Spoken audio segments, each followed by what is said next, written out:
வணக்கம். நாம தமிழ்ல பேசும்போது ரவி ஒரு நல்ல பையன், ரவி நல்லா படிப்பான், ரவி கிரிக்கெட் விளையாடுவான் அப்படின்னு ஒரே பேரையே திரும்ப திரும்ப சொன்னா கேட்கறதுக்கு ஒரு மாதிரி இருக்கும் இல்லையா?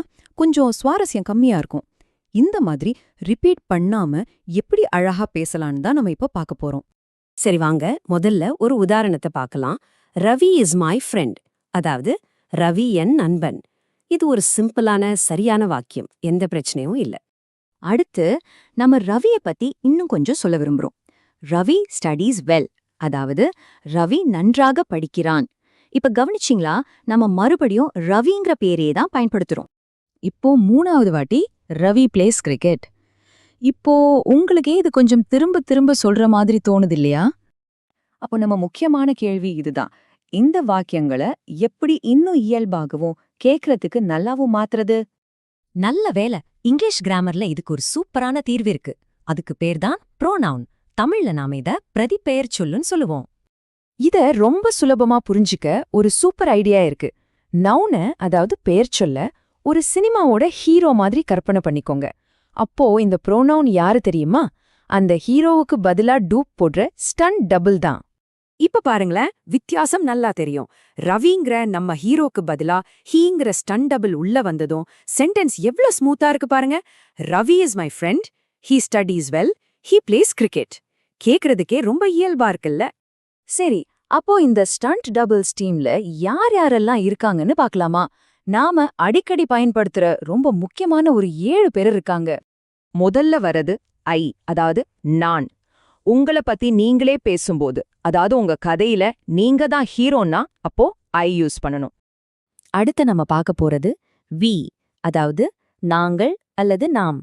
நீங்களும் உங்க ஃப்ரெண்ட்ஸும் ஒன்னா ஒரு குரூப்பா இருக்கீங்கன்னு வச்சுக்கோங்களேன், அப்போ வி சொல்லலாம்.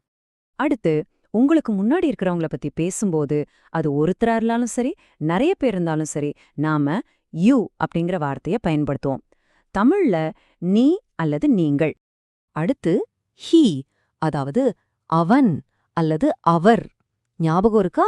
நம்ம ஹீரோ ரவி ஒரு ஆண், அதனாலதான் நம்ம அவனுக்கு பதிலா இந்த ஹீங்கிற ஸ்டன் டபுளைய யூஸ் பண்ணோம். அதே மாதிரி ஒரு பெண்ணை பத்தி பேசுறோம்னா அதுக்கு பதிலா நாம ஷீங்கிற ஸ்டண்டை யூஸ் பண்ணுவோம், அதாவது அவள் அல்லது அவர். இப்ப நாம பார்க்க போறது ஒரு ஸ்பெஷல் ஸ்டண்ட் டபுள், அதுதான் இட், அதாவது அது. இத நாம மனிதர்களுக்கு பயன்படுத்த மாட்டோம். ஒரு விலங்கு இல்லனா கார், புக் மாதிரி உயிரில்லாத பொருட்களுக்கு மட்டும்தான் பயன்படுத்துவோம். கடைசியா நம்ம கிட்ட இருக்கிறது தே, அதாவது அவர்கள் அல்லது அவைகள். ஒன்னுக்கு மேல எத்தனை பேர், விலங்குகள் இல்ல பொருட்கள் இருந்தாலும் சரி, நாம தே யூஸ் பண்ணலாம். ஓகே, இப்போ இந்த 7 பேர் கொண்ட நம்ம ஸ்டண்ட் டீமை உங்களுக்கு அறிமுகப்படுத்தியாச்சு. இப்போ ஒரு சின்ன ஸ்கிரீன் டெஸ்ட். சரியான ஸ்டண்ட் டபுள உங்களால கண்டுபிடிக்க முடியுதான்னு பார்க்கலாமா? முதல் கேள்வி, த கார் இஸ் ரெட். இப்போ இதுல த காருக்கு பதிலா எந்த ஸ்டண்ட் டபுள் வருவார்? கொஞ்சம் யோசிச்சு பாருங்க. காருங்கிறது ஒரு உயிரில்லாத பொருள், அதுவும் ஒன்னுதான் இருக்கு. அப்போ என்ன வரும்? கரெக்ட், சரியான ஸ்டண்ட் டபுள் இட் தான். It is red. சூப்பர். சரி, அடுத்த சேலஞ்சுக்கு போலாமா? மை பேரண்ட்ஸ் ஆர் வாட்சிங் டிவி. இங்க மை பேரண்ட்ஸ்னா 2 பேர் இருக்காங்க இல்லையா? அப்போ இதுக்கு எந்த ஸ்டண்ட் டபுள் சரியா இருக்கும்? சரியா சொன்னீங்க. இது ஒரு ப்ளூரல், அதாவது பன்மை. அதனால பதில் தே தான். தே ஆர் வாட்சிங் டிவி. சரி, இதோ பாருங்க. இது உங்களுக்கான ஒரு குவிக் ரெஃபரன்ஸ் ஷீட். நம்ம சூப்பர் ஸ்டண்ட் டபுள்ஸ் 7 பேரோட ஒரு லிஸ்ட் மாதிரி. உங்களுக்கு எப்பவாச்சும் சந்தேகம் வந்தா இதை எடுத்து பார்த்துக்கலாம். அப்போ நீங்க புரிஞ்சுக்க வேண்டிய விஷயம் என்னன்னா, ப்ரொனவுன்ஸ் நம்ம பேச்சு ரொம்பவே அழகாக்கும் தெளிவாக்கும். சரி, இப்போ உங்களுக்கான ஒரு கேள்வி. இந்த ஸ்லைட்ல பாருங்க. Geetha is a great student. இப்போ நீங்களே சொல்லுங்க, கீதாவோட கதைக்கு எந்த ஸ்டண்ட டபுளா யூஸ் பண்ணுவீங்க? இப்போ உங்களுக்கு பதில் தெரியும்னு நினைக்கிறேன். இந்த ப்ரொனவுன்ஸை சரியா பயன்படுத்தி நீங்களும் ஒரு சூப்பர் ஸ்டோரி டெல்லரா ஆகலாம்.